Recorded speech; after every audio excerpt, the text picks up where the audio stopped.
In the final section of this lecture, I want to cover just briefly some of the trends in psychology today. You know more about the scientist-practitioner split, you know more about gender and racial representation in the field, and you know more about unification or the lack thereof.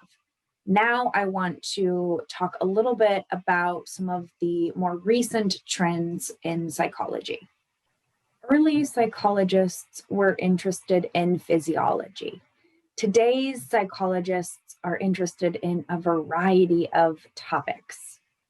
The relationship between the brain and behavior is studied by neuroscientists, cognitive psychologists, perceptual psychologists. They also have a renewed interest in evolution, with a focus more on the nature side of the argument. Behavioral geneticists and evolutionary psychologists typically study these ideas. Technological changes have created significant changes in the field, everything from how we study psychology to the topics we study. Today, more than ever, researchers are focused on social media, online activity, in terms of how it impacts our psychology and our behavior in groups and our performance on the job.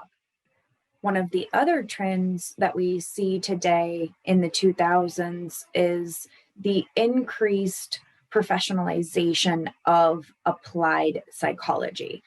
What I mean by that is today's practitioners are seeking to legitimize their work. There are increasingly more licensures, certifications, exams that are required of graduates in the applied psychology subdisciplines. This means that it is becoming more difficult for psychologists to practice psychology without a license. Now, there's some debate in terms of whether this is something we want or something we don't. I'm not making a judgment in terms of whether it's good or bad. I want you to know that this is something that is happening. Today, even applied psychologists often have to be licensed and earn certain certifications in order to be able to do certain types of work. Researchers do not have to undergo the same type of requirements, but that is often because they're not working directly with the public. Researchers have their own guidelines to follow in terms of how to conduct research. Practitioners have to be careful about how they apply those principles with real people. People who have experienced trauma, for example, require a certain level of care from a psychologist. These licensing requirements are there to ensure that practicing psychologists are living up to the field's expectations and doing what it is they are supposed to do. I want to show you a few pictures of some of the technology that we use today. In this image, you see an electroencephalogram, an EEG. The cap has different electrodes, that's the little white electrodes with red and green stickers on them. These electrodes are designed to fit in between your hairs and sit on your scalp. They measure brain activity. So you can see the waves of this woman's brain on the television screen. In this image, we see a participant using eye tracking software and equipment. The camera on the computer is designed to track the eyes. You calibrate the system before you begin an experiment to make sure that it is in fact tracking eyeballs and not something else. But this type of software allows us to track and measure for how long you look at different images. If you are a marketing major, for instance, you might create a label for a product. You might be interested in what do people look at first? What do people spend the most time looking at? Do they even read the ingredients on the back of the product? Eye tracking software equipment would help someone who is interested in Those types of research questions would help that person identify what part of the label does someone look at first and for how long do they look at it. Much of the time when we hear the word technology, we think of some cool new gadget. Technology can also be a new process, a new way of doing something. In this image, we see an example of a focus group. The researcher is on the left in the foreground. The participants are in the background, sitting around the table. They are completing some type of task in a group situation. The researcher is filming them so they can go back and observe the film, but also observing in real time, taking notes of what they are observing. Focus groups are used in many different subfields. In IO psychology, we might use a focus group to help us come up with a new rewards and recognition program. We would bring in employees, we would find out what types of rewards they want, the different values they place on rewards, the different tasks that should be rewarded, etc. We would get their feedback about the new program before we implement it to make sure that it fits their needs as well as managers and the organization's needs. One of the other trends in psychology today is that the field is still exploding. Every year, more and more students sign up to become psychology majors. Both the APA and the APS continue to grow. Their numbers increase each year. The APA's membership surpassed 100,000 just a few years ago. Psychology is one of the most popular majors in colleges and universities.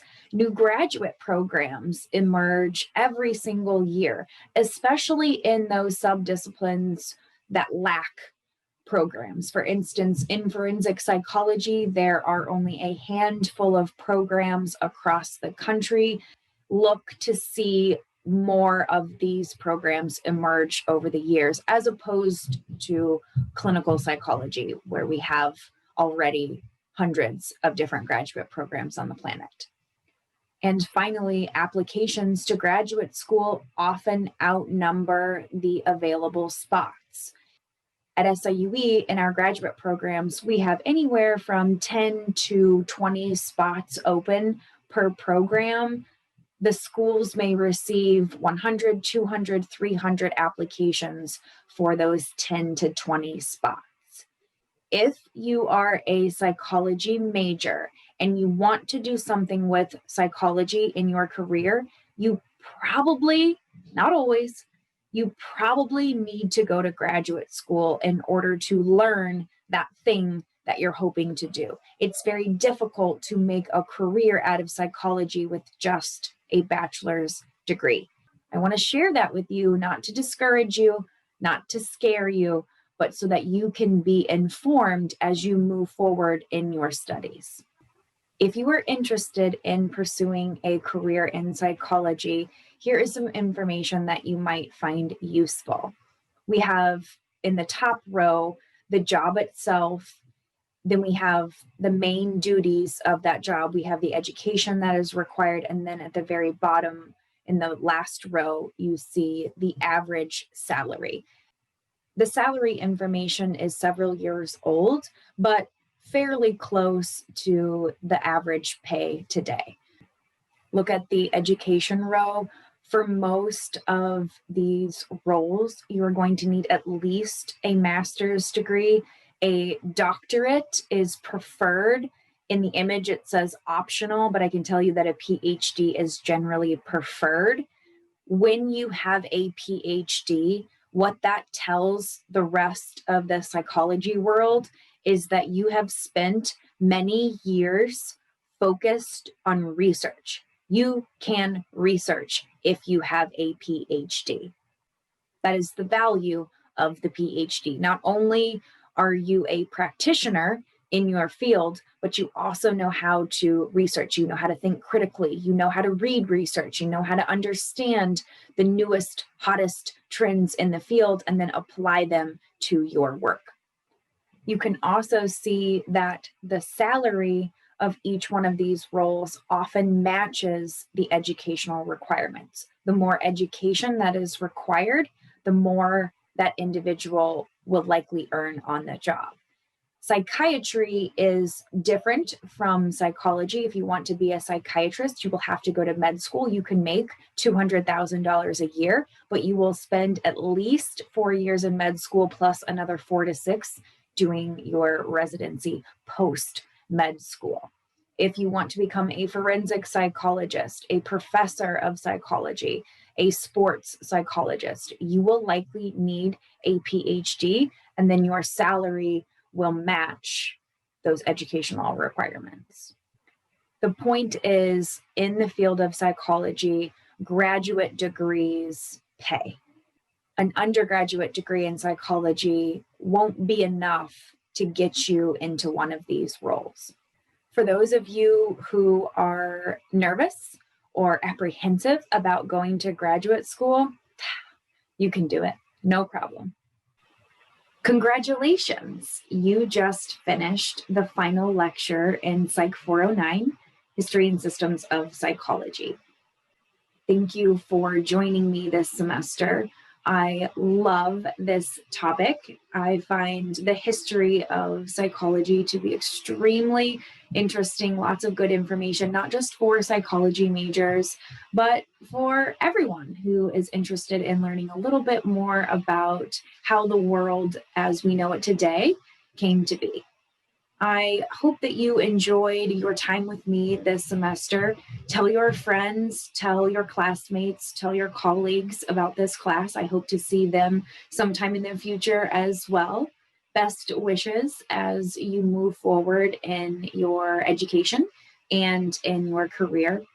Feel free to reach out to me in the future if you have any questions about psychology's history, about SIUE's psychology program, about going to graduate school, which I hope you will consider. Good luck during finals week, and I hope you enjoy your break.